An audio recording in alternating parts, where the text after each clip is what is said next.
Asei, chapter 14. And it came to be in Iconium that they went together into the congregation of the Yehudim, and spoke in such a way that a great number of both Yehudim and Greeks believed. But the Yehudim who would not obey stirred up the nations, and evilly influenced their beings against the brothers.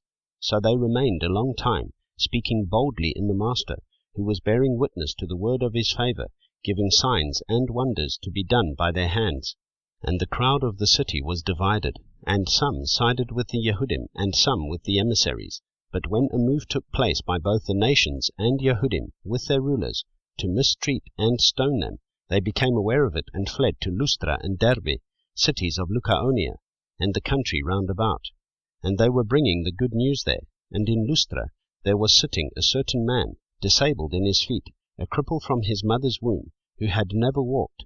This one heard Shaul speaking, who, looking intently at him, and seeing that he had belief to be healed, said with a loud voice, "Stand upright on your feet."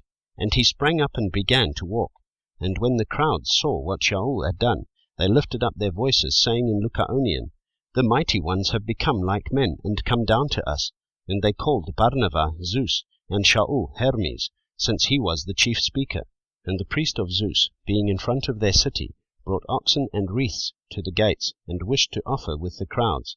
And when the emissaries, Barnabas and Shaul, heard this, they tore their garments, and ran in among the crowd, crying out and saying, "Men, why are you doing this? We also are men with the same nature as you, bringing to you the good news, to turn from these worthless matters to the living Elohim, who made the heaven and the earth and the sea, and all that is in them, who in past generations allowed all the nations to walk in their own ways, though indeed he did not leave himself without witness, doing good, giving us rain from heaven and fruit-bearing seasons, filling our hearts with food and gladness." Even with these words they still had difficulty in stopping the crowds from offering to them. But Yehudim arrived from Antioch and Iconium, and having won over the crowds, they stoned Shaul, dragged him out of the city, thinking he was dead. But while the taught ones gathered around him, he rose up and went into the city. And on the next day he went away with Barnabas to Derbe. And having brought the good news to that city, and having made many taught ones, they returned to Lystra and Iconium and Antioch, strengthening the beings of the taught ones, encouraging them to continue in the belief, and that through many pressures we have to enter the reign of Elohim. And having appointed elders in every assembly, having prayed with fasting, they committed them to the Master in whom they had believed.